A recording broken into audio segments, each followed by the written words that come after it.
All right, folks, welcome to Pickaxe and Roll, brought to you by Superbook Sports. I'm your host, Ryan Blackburn, at NBA Blackburn on Twitter, part of the Mile High Sports Podcast Network, and I'm excited to discuss this Denver Nuggets win as the Nuggets, they win 122-113 over the New Orleans Pelicans, getting back in the win column. They had a losing road trip over these last three, 1 and 2. They rested the Milwaukee Bucks game, to be clear. Lost a heartbreaker against the Philadelphia 76ers.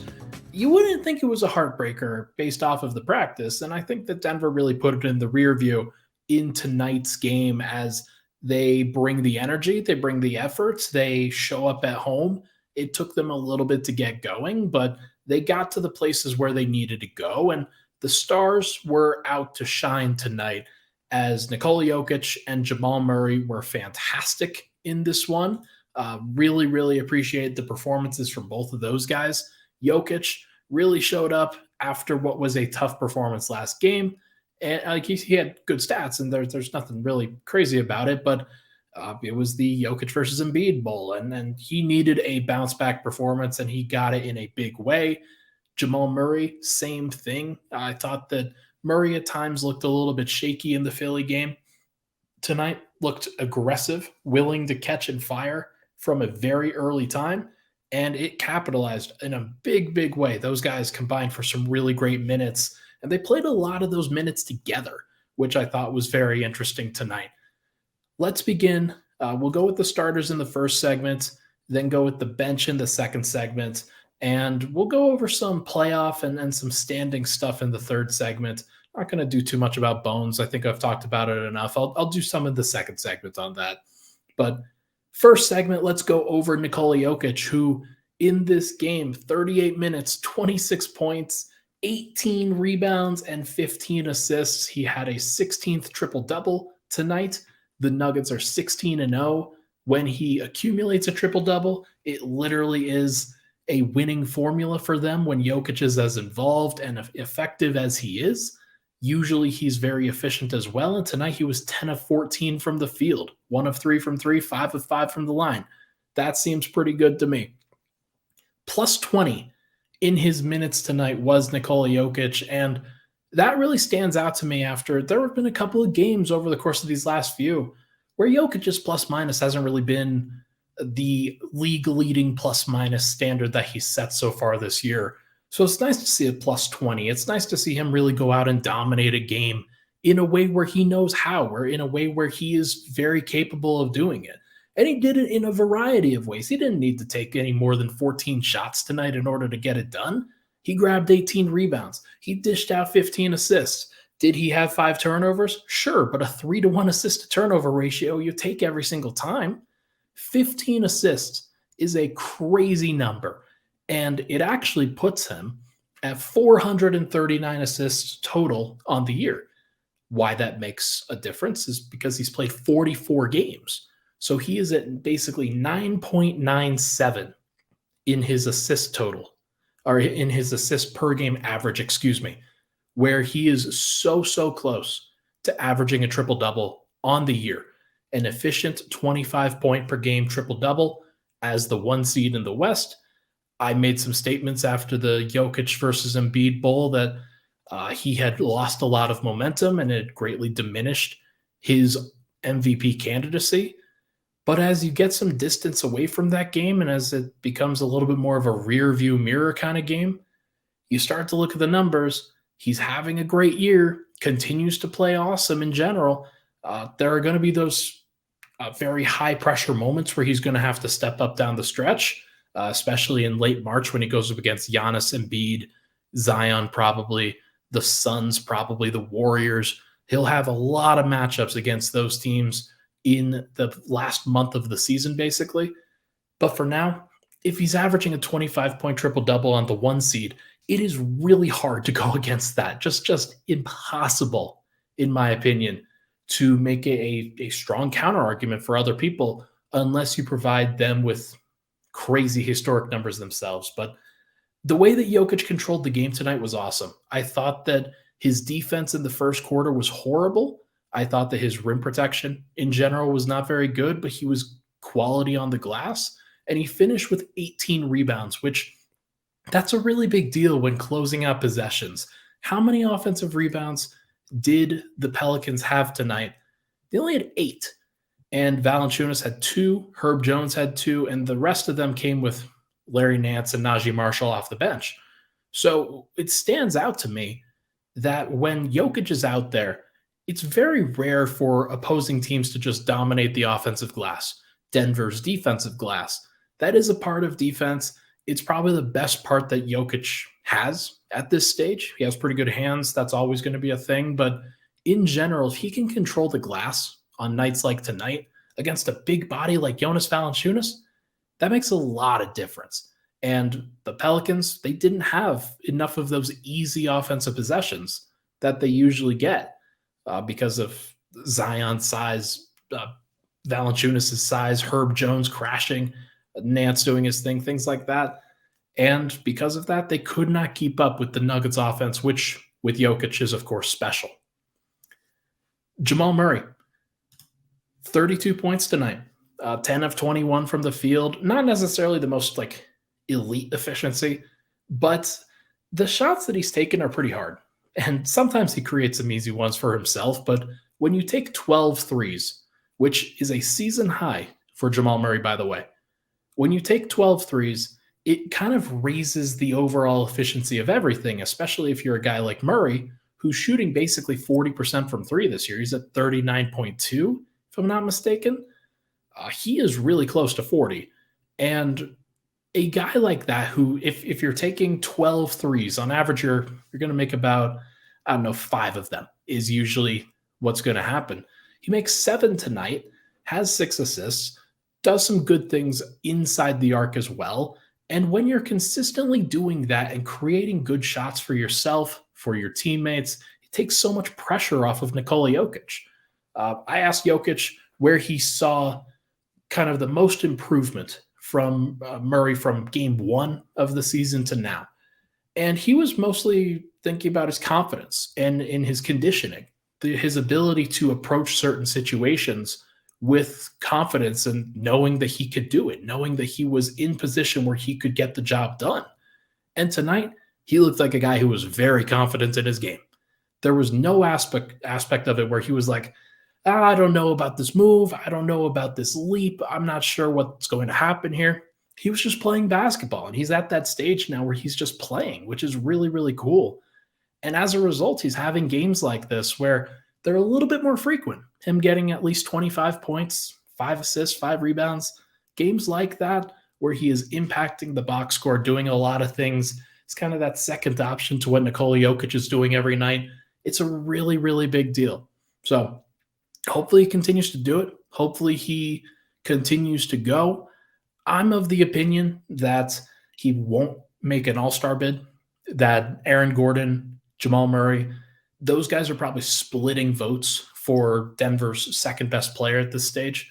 I think Aaron Gordon, for the first kind of 30 games of the season, was probably that clear all-star candidate for that second spot for Denver. Murray's been the clear guy in the last 20 games or so. He has been very stable, very good. And he's had a lot of moments where it's his shooting, it's his ability to play make. It's like when he had the triple-double in place of Jokic. He's had some moments over the course of these last, 4, 5, 6 weeks where you smile because he's at his best and he's playing really, really well and he's playing really, really hard. So I'm glad to see him get to this place. And I just continue to feel very confident about the direction that he himself is going. He continues to progress. He continues to get better.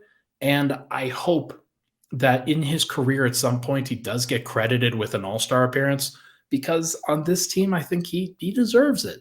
It's not like Jokic is always going to be the all-everything for this team, and deservedly so. He's just fantastic. But I do think that if you don't have that proper running mate, it gets really hard. We saw that last year. And Denver has so much more wiggle room this season because of Murray's presence, in my opinion. So, been good. It's been impressive. Really impressed with the way that Murray has comported himself. and responded in times of where he's not necessarily playing well. Tonight, he was willing to shoot. He was very, very willing to shoot, but just catch and shoot shots were really, really big for him. And it was just nice to see because it makes the game easier for him when he gets those good looks. Aaron Gordon, he's a guy who tonight, I think a lot of his impact was felt when he was guarding Brandon Ingram. Ingram did not have a good game. He was 5 of 17 from the field, was a minus 21, did have 9 assists, but had 4 turnovers.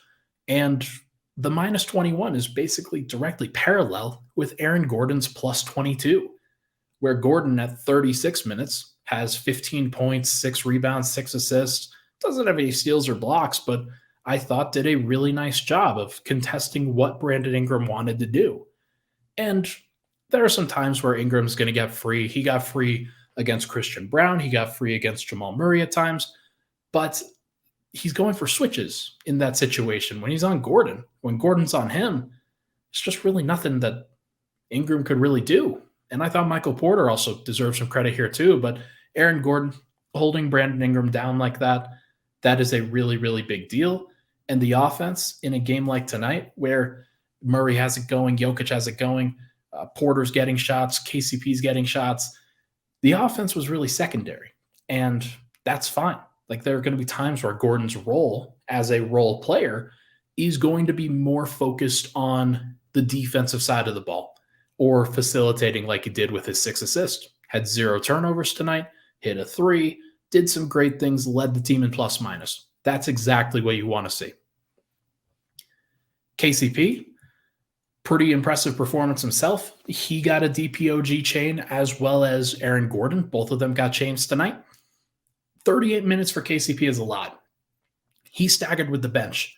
We're going to talk about that in the second segment. But when he was with the starters, he was just a great floor spacer. There was a play. It was pretty funny. Jokic, he was running kind of a slip pick and roll where he was handling the ball, and he jumped up into the air, was going to pass the ball to the slip, realized he didn't have a pass, and just kind of like chucked it right into the corner. And it was through traffic. There wasn't really room for KCP to catch it, but he caught it. And there wasn't really room for KCP to shoot it, but he shot it anyway and just drains it. It was a great pass, and one where I don't think anybody really expected him to throw it, and I don't think anybody really expected KCP to shoot it after that. And he's just a willing, able-bodied shooter. There are so many different ways where he can get involved, but not just as a three-point shooter. He had some good moments driving to the rim, pulling up for 2, doing good things off the bounce. He only had 1 assist tonight, but there are a lot of times where he has 4 or 5 within the flow of this offense. And the way that he stays involved with the team is really, really important. He's just a guy that I feel very comfortable doing things. Like if he runs a pick and roll with somebody, okay, he ran a pick and roll. If he comes off a DHO, okay, came off a DHO. If he's spotting up in the corner, he's one of the best in the league, that's for sure. But even if he's doing some other things and maybe he's taking an isolation step back, it's not like ideal. But if you have to do that, I kind of feel better about him doing it than I did about Will Barton, which that's a crazy thing. But I think he's earned that right. And I think he's earned the ability to take those shots at times. So him getting 4 steals and 2 blocks on top of the offensive stuff that he does, it's just fantastic. He defended CJ McCollum for most of the night, although there were times where Murray was on CJ McCollum. There were times where CJ got switched on to other guys. But in general, if Brandon Ingram goes 5 of 17 and CJ McCollum goes 7 of 19, you're doing pretty well. And Denver did do pretty well on those guys, despite the fact that the Pelicans had 113. So really good stuff from the starters. You had double-digit positives in the plus-minus for all of those guys, and they deserve a ton of credit for the way that they approached it. A lot of minutes for that group because the bench wasn't really trustable, but I do think that the starters got back on track after what was a tough game in this, especially a tough second half on this last Saturday. So good stuff from them. Tell you what, let's take a break. When we come back, we are going to discuss the bench and a couple of different variations that Michael Malone threw out there. But first, this podcast, as you know, is brought to you by our good friends over at Superbook. The final drive for championship is here, and there's no better place to wager on the football title tilt than Superbook Sports. Superbook features the best menu of prop bets in the business. Plus, check out their special odds boost and promotions at superbook.com. With over 3 decades of odds-making experience in Las Vegas, there's no better place to wager than Superbook Sports. Win some money as one lucky team wins the championship. Download the Superbook Sports app today. Visit superbook.com for terms and conditions. Gambling problem, call 1-800-522-4700. We'll be right back on Pickaxe and Roll. All right, we're back. Pickaxe and Roll. Ryan Blackburn here. Thank you so much, everybody, for tuning in. If you're listening to this podcast on YouTube, thank you so much. Go give that thing a like and a comment. I read all of those and want to make sure that this podcast is YouTube quality in as many aspects as I can. So thank you so much if you are watching. If you're listening on Apple Podcasts, Spotify, Google, wherever you get your podcasts, give it a like, give it a subscribe on those particular platforms, and make sure to go rate and review the show. That really does help me out. So thank you so very much. All right, before we get to the bench, I realized I didn't talk about Michael Porter, and that's kind of unfortunate based off of how I usually structure these shows. He was also plus 18 tonight, and he was a part of what Denver was doing well. Switched on to CJ McCollum, switched on to Brandon Ingram at times. Wasn't like perfect, and there were definitely times where Herb Jones got past him and Trey Murphy drove past him and things like that, or he wasn't rotating out to the perfect spot. But I had this point, and I made this point to the media contingent at Ball tonight. It's now 1:50 in the morning, so it was actually last night. It does seem to me like Michael Porter is just part of the team now, where previously I think you could make the point that he wasn't necessarily always part of the group. He wasn't necessarily always that guy that was just part of the unit. He had kind of a feeling of being separated from the group for a while, and now he's just a part of things. Now he is integrated into what they're doing. This tragedy that's going on in the life of his brother and how it affected Michael, it does seem like the team sort of rallied around him and tried to make him feel at home, make him feel comfortable when he returned to the team. And I like that. I like hearing that because it feels like he wasn't before. Like he was integrating himself for sure. But now it feels like he's really a part of the brotherhood, where you have this group that wants to win a title together.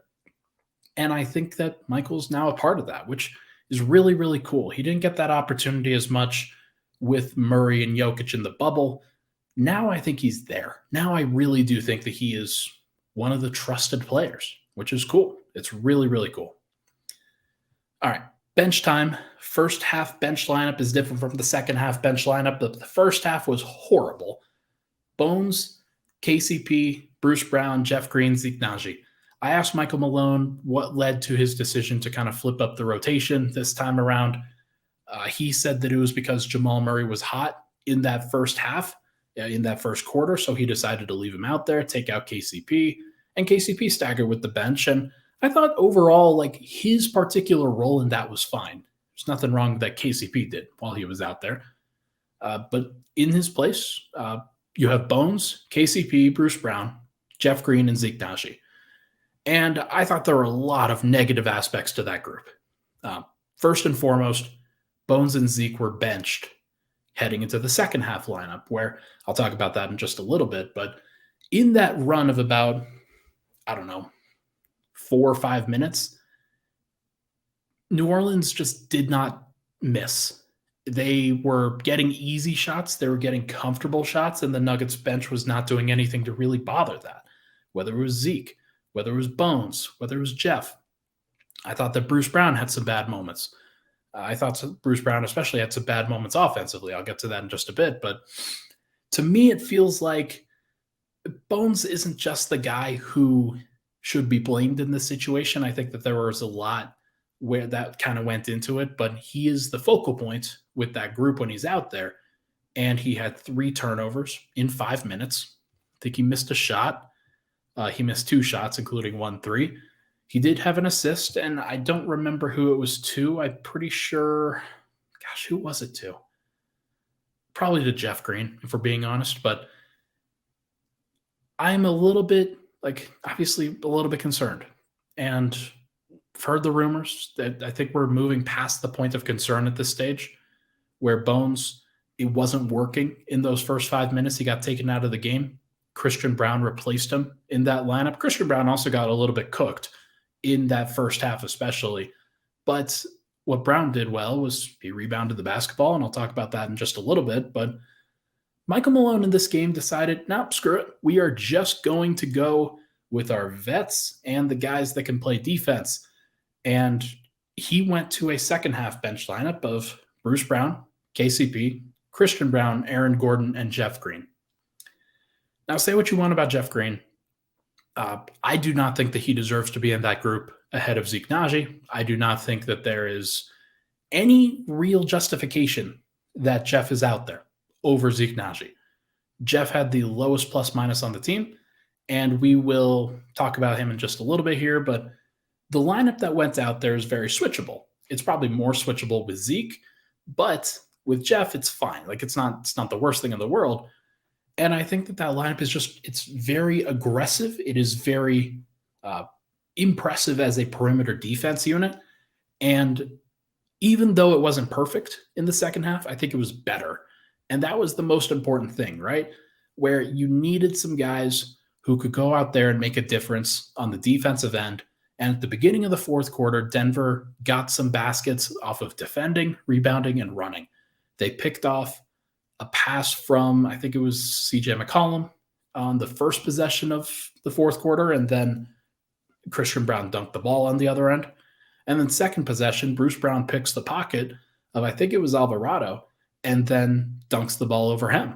And that forces a timeout from Willie Green and the Pelicans. And I think that in general, Denver, they have to have a lineup with their second unit that is just really solid defensively. You have to have as few weaknesses defensively as you can, because especially if Murray's not out there, who's going to run the offense? Who's going to really push that? Who is going to do great things on the offensive end? I don't know if anybody is. And so I think Denver just has to have that defensive mentality where they're just not going to let the other team score. And they did it. They limited the opposing possessions. They limited the opposing shots, and they limited the opposing points. And that was the way that Denver kind of stayed even in that case. And that's great, because then Jokic and Murray came back in just a little bit earlier than they normally do, at about the 8:45 mark or so, and Denver closed the door.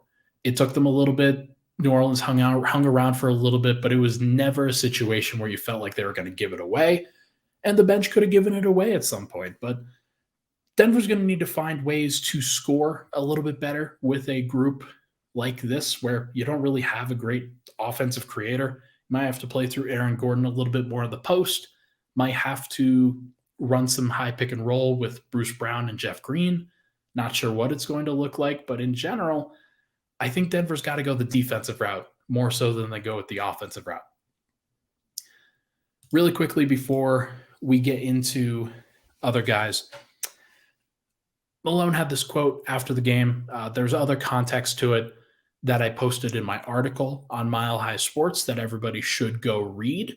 I have it on the recap.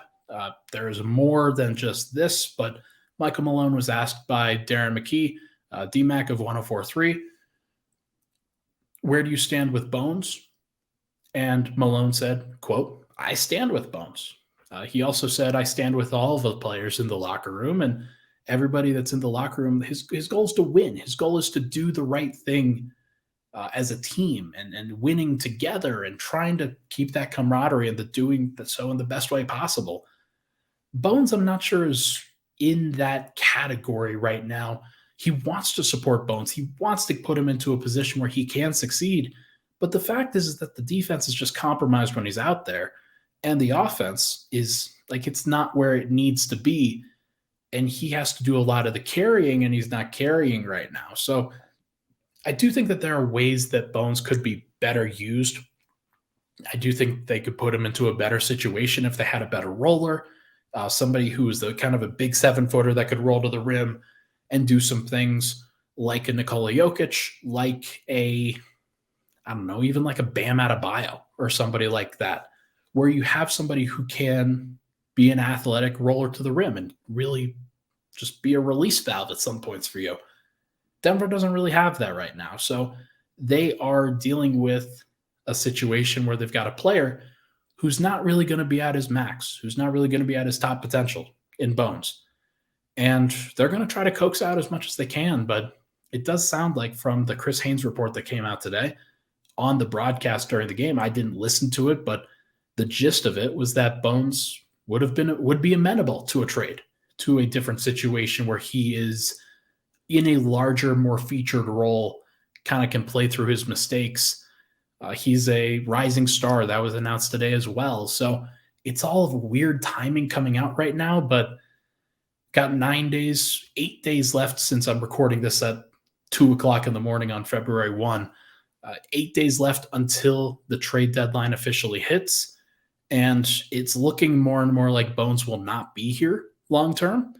And that is too bad because you want to see guys like him succeed where he just gives his all to the city, gives his all to the fans. And it has not worked out on the court the way that it probably needs to for this team to be the best version of themselves to win a title. And that is the most important thing. Can this team win a title with this group? Michael Malone is going to say, I stand with Bones, and he should say that he stands with Bones. But I also am of the opinion that Denver is okay kind of going in a different direction too. Now, Christian Braun, the only player on the bench lineup who could grab a rebound tonight. You have 0 rebounds for Jeff Green, 0 rebounds for Zeke Naji, who played just 3 minutes. You have 0 rebounds for Bruce Brown, who played 21 minutes. You have 0 rebounds for Bones, who had 5 minutes. And you have 5 rebounds for Christian Braun, who played 14 minutes. Now, a lot of this is because nobody was missing for the Pelicans during that stretch. But even when it was on the offensive end, Christian Braun still found a way to grab a rebound. Jeff Green did not. Bruce Brown did not. Zeke Naji did not. And would they have if Zeke had played more time? Probably. But I do think that at this stage, Christian just brings enough of that hustle and energy and willingness to do the dirty work that you need somebody like that out there. Because I'm going to be honest with you, Jeff Green is not willing to do the dirty work. He will screen and he will roll and he'll like switch and try to box out people. That's not really dirty work. That's just playing basketball. Christian Braun is willing to get dirty, willing to sell out his body when he needs to go get an extra possession. And that is really endearing to somebody like me who sees the bench as a really flawed product right now and says, okay, they need every help, that every little bit of advantage that they can get. How do they get an advantage? Well, you run in transition. Okay, Christian Braun does that.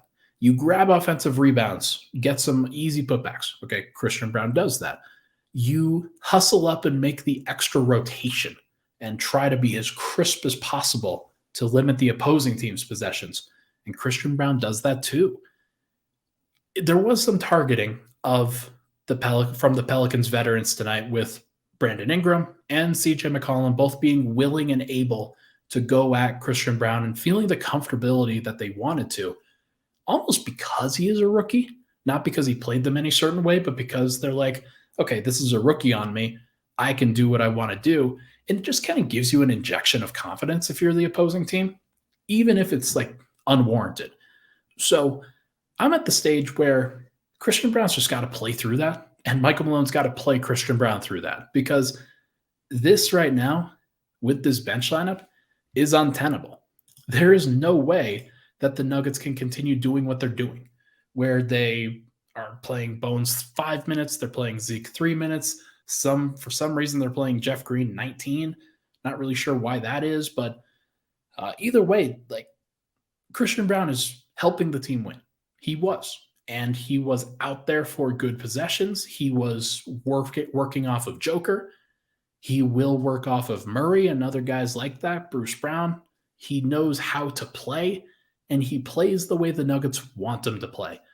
And to me, grooming a guy like that to be the best version of himself heading into the playoffs is super, super important, because he's going to have to play. There are going to be times where Bruce Brown gets into foul trouble. There are going to be times where Jeff Green's unplayable. There are going to be times where Michael Porter, God forbid, he tweaks his back. Knock on wood. Aaron Gordon, same thing. Like, he could go down in a heap, or KCP could. He's dealing with a right wrist sprain right now. What if that flares up? Christian Brown's going to have to play at some point, and they're going to need him to be ready for that. So you got to get him ready now. You got to play him consistently now. And my opinion is that they've got to find time for that if they know, or at least they feel, that Bones is not going to be that guy. So tough balance right now over the course of this next week. But going forward, I think that that is going to be a mandate unless they trade for somebody that fills his role better. That might happen. But in my mind, Bruce Brown is a guy that you trust off the bench. And that's it. You've got one guy. You have one guy who you trust. And you can't really point to anybody else. You can't point to Jeff Green because Jeff has not been good. The lowest plus minus on the team tonight and did not do really basically anything. At least on like important connective stuff. I think Zeke is going to be the backup center, but I think that they might trust Jeff a little bit more to do that, which is why the rotation was the way that it was tonight. I think you might see Bruce Brown. Like you're going to get him to play 30 minutes. You're going to get Christian Brown to play sometime, but in general, I think Denver needs to have more than one trusted player. They don't need that many more. They need probably one or two other guys beyond Bruce Brown that you can feel like, okay, we can go to war with these guys. And as long as everybody's capable of playing 15 minutes a night, you're going to be okay because the minutes are going to be so much higher in the playoffs anyway. So going to be interesting to see how Denver deals with it. But for now, let's take a break. When we come back, we are going to go over the Western Conference and Denver standing in it. We'll be right back. All right, we're back. Final segment, Pickaxe and Roll. Thank you so much, everybody, for tuning in. Let's wrap this one up by talking about where Denver stands in the Western Conference right now. As you can see on the bottom of the screen, if you're watching this on YouTube, Denver has a 35-16 overall record. It's really good. It is second in the NBA, behind only the Boston Celtics, who are 36-15. Really impressive stuff from them. Denver is at the top of the West, and Memphis is second, 2.5 games back of Denver. They're 32-18. When you start going down the rest of the standings, Memphis 32-18, Sacramento 28-21. They are so much further down than even Memphis right now. They are 6 games back of the Nuggets, and they only have 21 losses in comparison to Denver's 16, so only 5 losses behind. But the Kings are in third over the top of the rest of this West, which kind of shifts by the day. You have the Clippers at 4 at 29-25. They're 7-3 in their last 10. You have the Warriors, who are 26-24. They have 24 losses. They're the team with the 4th fewest losses in the Western Conference right now. So they are on track to, I think, probably be a second round opponent for Denver, if that was possible. You have the Dallas Mavericks, 27-25, tied with the Phoenix Suns at 27-25. Those teams are at 6-7, which is the cutoff for the play-in tournament. Right now, Phoenix would be in the play-in tournament because they have a lower head-to-head matchup against Dallas. You have Minnesota, who's 27-26, just one more loss than those teams. Minnesota 27-26 at 8, Utah at 9, 26-26, 500. New Orleans is now tied with Utah at 10. They've lost 9 in a row, the New Orleans Pelicans have. And that's crazy. That's a crazy number to me, where they had been doing well without Zion Williamson, and now there's just no telling what they're going to do. But it just sort of feels like they are behind the 8 ball on that, and they're going to have to work. They're in danger of missing the playoffs entirely.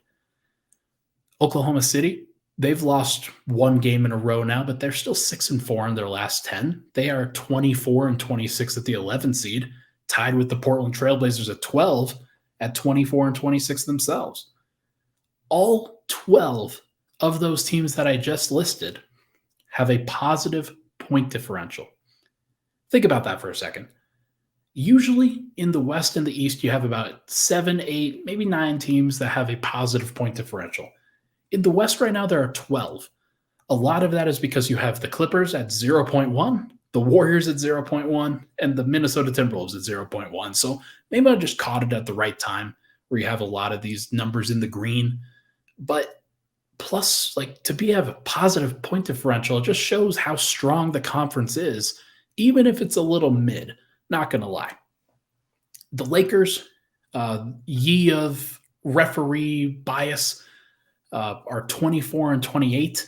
They are in 13th right now. And then you've got San Antonio and Houston at the bottom of the conference. They are nowhere close to any of this playoff conversation. But in my mind, it just seems to me like Denver is at this stage where they've separated themselves from the morass of teams, and they have so much less pressure facing them for the rest of the season because they don't have to look over their shoulder the entire time in order to see who's coming. They just have to continue playing their game. And the way that they've played, there is no doubt that they can win. I think I projected 56-26. So they'd now have to win 21 out of their next 31 games. And they can do that. They can absolutely do that. It's not a crazy thing. It's not like that is so far beyond what their current pace is. It's actually well within pace of what they have done so far. So Denver's at a great spot. They are one game away from Michael Malone clinching the opportunity to coach the All-Star game. The Nuggets coaching staff coaching the All-Star game for Team LeBron. Joe Mazzulla and the Boston Celtics coaching staff are coaching Team Giannis, so that should be interesting for them. Good for them. It would be nice if Denver got the same sort of credit. Michael Malone's never going to get credit for Coach of the Year, which is too bad. I think he's had a really good season so far. But I do think that Denver's always going to be in that realm, and there's a reason why Michael Malone is the 4th longest tenured coach in the entire NBA. He has been steady. He's been good. And I think this proves it in a lot of different ways. Play-in tourney for Denver. This is important because if the Nuggets are the 1 seed, then whoever they face in the play-in tournament will be determined among these teams. It changes, so take this with a grain of salt, but here's what it looks like right now. If you're seeing this on YouTube, then you've got a nice visual. Phoenix versus Minnesota are the 7 and 8 seeds. They would play a game to determine who the 7 seed is and who would face the 2 seed Memphis Grizzlies. The winner of that faces Memphis. The loser would then face the winner of Utah versus New Orleans, where you try to figure out, okay, which of those teams could Denver face? So in this scenario, Denver would face, in all likelihood, I think Phoenix beats Minnesota in a one-off game. And I'd say New Orleans probably beats Utah in a one-off game. So you're probably facing the winner of a Minnesota versus New Orleans game in the first round of the playoffs. And so let's do the percent chance that Denver actually wins a series against any of these West teams. We'll do that really quickly before we get out of here. If you're looking at, let's say from the bottom, the Lakers, I think it's a 90% chance that Denver wins that series. Obviously, with LeBron and AD, and if there are any trades that the Lakers do, maybe there's a possibility that they create a matchup that Denver struggles to face. But the Lakers are always going to be one of those athletic teams that will drive the rim and go at Nikola Jokic. But I do think that Jokic is the best player in that series, and that matters more than anything. So 90%. Against Portland, 95%. There's no reason why Portland would beat Denver. I think Denver just has their number. There's nothing really to even say about it. OKC, probably closer to 90 in general, because I like Shea. I think that Shea has done some crazy things, and he could just go off for an entire series, and maybe it's a situation where he's just unstoppable, but they don't have anybody to match up with Jokic. He would probably put whoever is guarding him, whether it's Jalen Williams, the Arkansas Jalen Williams, or it's Mike Muscala or whoever it is, they put them under the rim and into the stanchion. So that's 90%. I'll actually up it to 93%. New Orleans is an interesting one, and they could be a team that Denver faces in the first round. I'd put that at around, let's go 80%. New Orleans is a very talented team. I think what you see from them is that they have the formula against Denver's bench specifically to really win those minutes a lot. And then it's up to Denver and it's up to Jokic, it's up to Murray to really help win the starters' minutes by a lot themselves.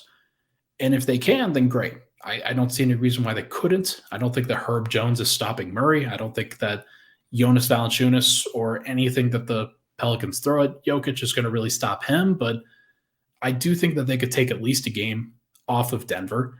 I'd probably handicap it at 75 to 80% that Denver wins that series. Maybe 85. Utah, Denver wins that series. I'll go 85 to 90%. Utah has no way to stop Jokic. Just no way. Kelly Olynyk, Walker Kessler, Lauri Markkanen, Jared Vanderbilt, they just don't have a way. If they play Walker Kessler a lot of minutes too, then that puts Jokic closer to the rim where he can help protect the rim. He doesn't have to be out on the perimeter a whole bunch, and he can play drop coverage and guard against a rookie where he would probably do fine. Walker Kessler would be very good. He's a very good player. I think that he's going to have a strong future in the league, but to me, I don't think he's got anything for Jokic. And that's fine. Minnesota's an interesting one. I'm going to put this at a 70% win rate, that Denver wins this series 70% of the time.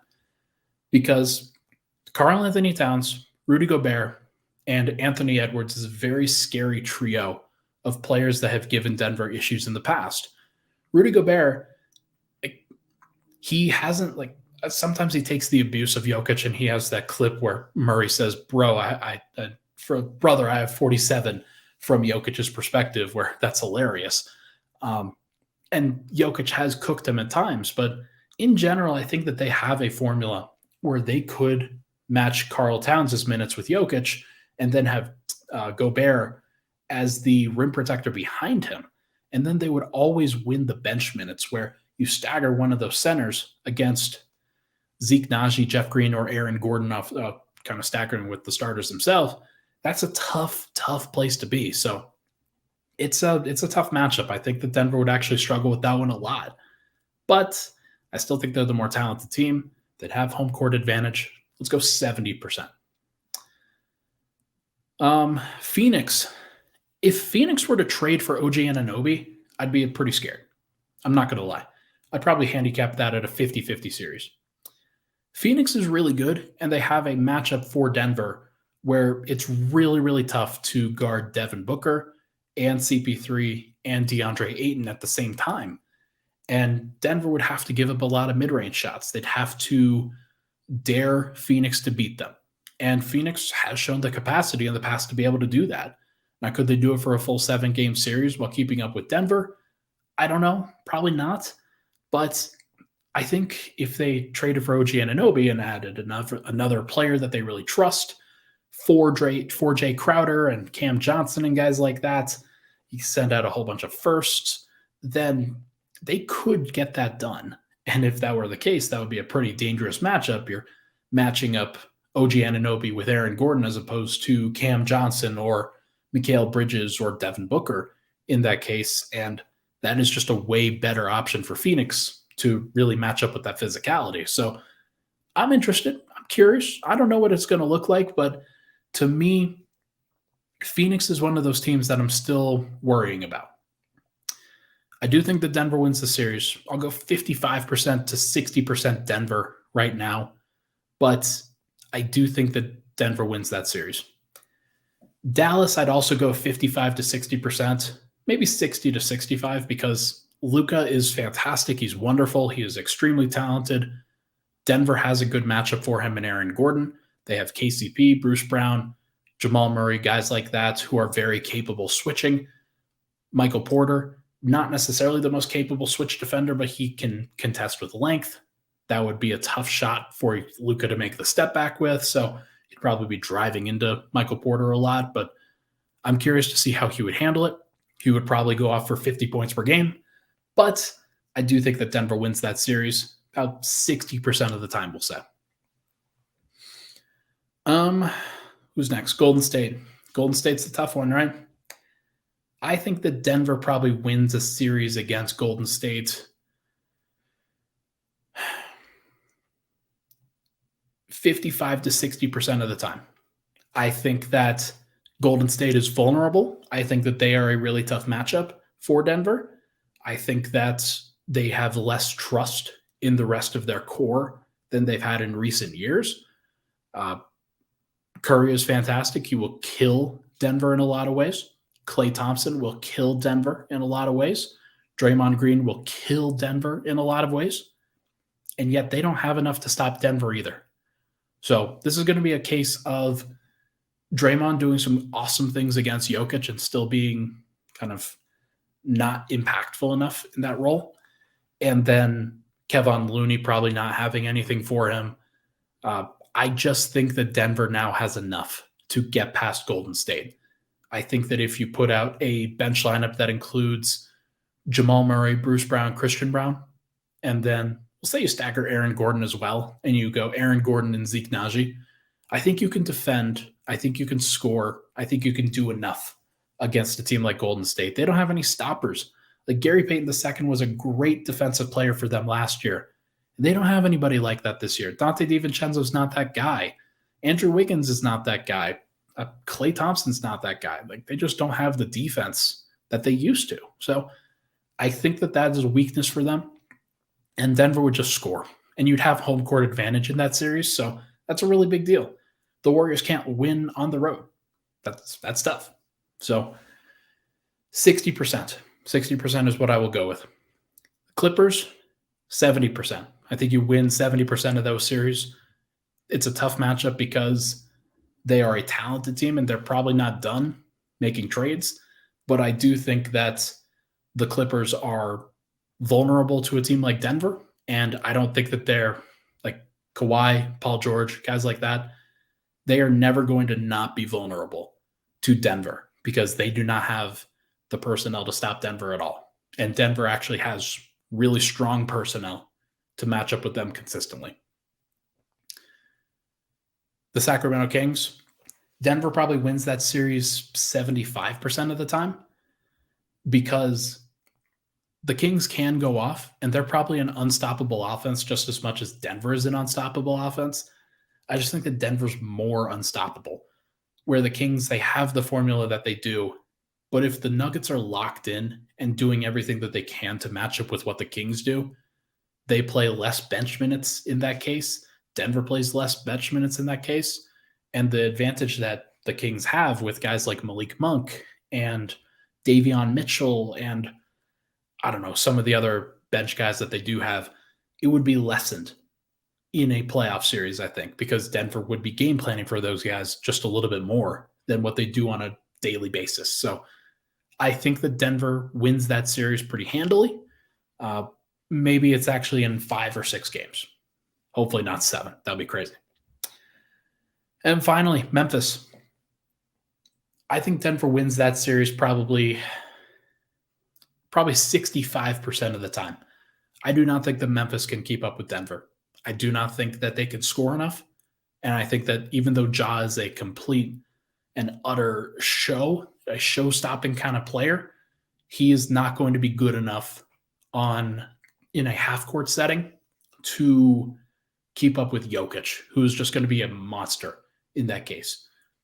Now, they do have the formula where you could put Adams on Jokic and you can put Jaren Jackson on Aaron Gordon and have him as a help defender. Denver might have to figure out that matchup a little bit better, but maybe they stagger AG. Maybe they play Michael Porter at the 4 a little bit more, and you have Michael Porter guarding Jaren Jackson, which I think he can do. I don't think that that's going to be a crazy matchup or anything. So would be really interesting to see if that was the Western Conference Finals. If it's the conference semifinals, then something happened to Memphis, and they dropped all the way down to the 4 seed because I don't think the Denver's going to drop. But I do think that at this stage, Denver is a better team than Memphis and a more complete team than Memphis in terms of what they can do in a playoff setting.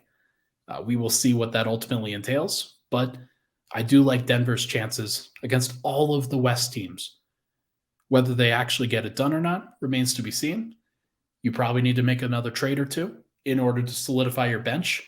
But if you can do that, give yourself some confidence heading into the postseason, you have a really solid chance of winning the title because all you got to do is just get there.